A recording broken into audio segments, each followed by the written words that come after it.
You reach $100,000 invested and then never add another dollar. No more monthly contributions, no extra money when the market drops. You simply leave the account alone.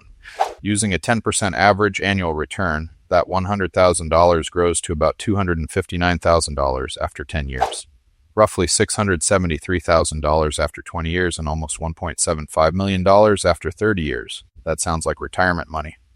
But a large account balance and enough money to actually retire are not always the same thing. So let's follow the same $100,000 through each decade, see how much income it could support using the 4% withdrawal rule, and figure out how long it might take before working becomes optional.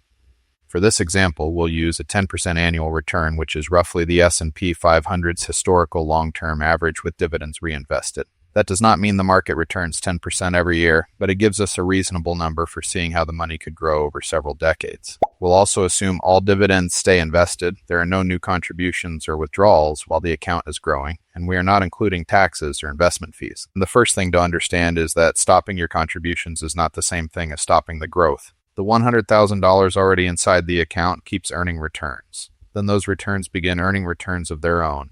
In the first year, a 10% return adds about $10,000, bringing the balance to roughly $110,000. The next year, the same 10% is no longer being earned on $100,000. It is being earned on $110,000, which adds about $11,000. The percentage stays the same, but the number of dollars it produces keeps getting larger. After 5 years, the original $100,000 is projected to reach about $161,000. You did not add the extra $61,000. The portfolio created it. And by year 10, the account reaches approximately $259,000. At that point, the investment has added around $159,000 on top of the original amount. The portfolio is now more than 2.5 times its starting size, even though you have not contributed anything for a decade. But can you retire on $259,000? A common way to estimate that is the 4% rule. The basic idea is that you withdraw 4% of the portfolio during your first year of retirement, then adjust that dollar amount for inflation in later years. It is a planning guideline, not a guarantee, but it gives us a simple way to connect the portfolio balance to possible retirement income. 4% of $259,000 is about $10,400 per year. That works out to roughly $865 per month. For most people, that is not enough to completely replace a paycheck, but it is enough to start changing the math. It could cover groceries, utilities, insurance, or part of a housing payment. It might also make it easier to reduce your hours, take a lower-paying job you enjoy more, or stop putting as much pressure on every future paycheck. And this is where the idea starts to overlap with Coast-Fire. Coast-Fire means you have already invested enough that the portfolio may grow into what you need for retirement without requiring large new contributions. But you do not need to care about FIRE or early retirement for this to matter. The bigger point is that once you have $100,000 invested, the money can continue building your future even if your ability or desire to contribute changes. And year 10 is still only the beginning. From year 10 to year 20, the balance grows from approximately $259,000 to about $673,000. That is more than $413,000 of additional growth during the second decade alone.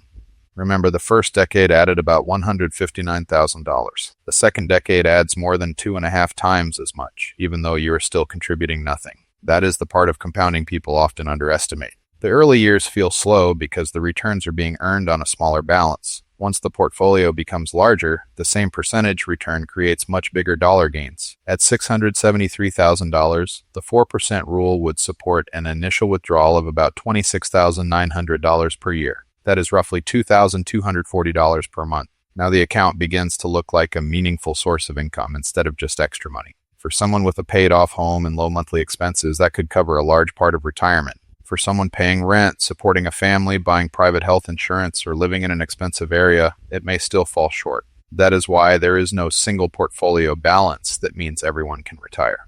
The amount you need depends heavily on how much you expect to spend. The 4% rule gives us a quick way to estimate the target. Take the annual income you want from the portfolio and multiply it by 25. If you want $20,000 per year, the estimated portfolio target is $500,000. Starting from $100,000 and earning an average of 10%, you would cross that amount after about 17 years. For $30,000 per year, the target is $750,000, which the portfolio reaches around year 22. For $40,000 per year, you need approximately $1 million. The original $100,000 reaches that around year 25. For $50,000 per year, the target is $1.25 million, reached around year 27. And for $60,000 per year, the target is $1.5 million, which comes around year 29. So depending on your spending, $100,000 could theoretically coast into a retirement-sized portfolio without another dollar being added. But notice how much the timeline changes based on the income you need. Someone who can comfortably live on $30,000 per year may reach the number several years before someone who needs $50,000 or $60,000. Retirement is not only an investing question, it is also a spending question. Now let's look at the full 30-year result. At a 10% average return, the original $100,000 grows to approximately $1.745 million. The portfolio adds almost $1.645 million without another contribution. Using the 4% rule, that balance could support an initial withdrawal of about $69,800 per year. That is approximately $5,817 per month. On the surface, that looks like a very comfortable retirement. And it may be, but this is where inflation has to be mentioned. 30 years from now, $69,800 will not buy what $69,800 buys today. If inflation averages around 3%, that future income would have purchasing power closer to about $28,800 in today's terms.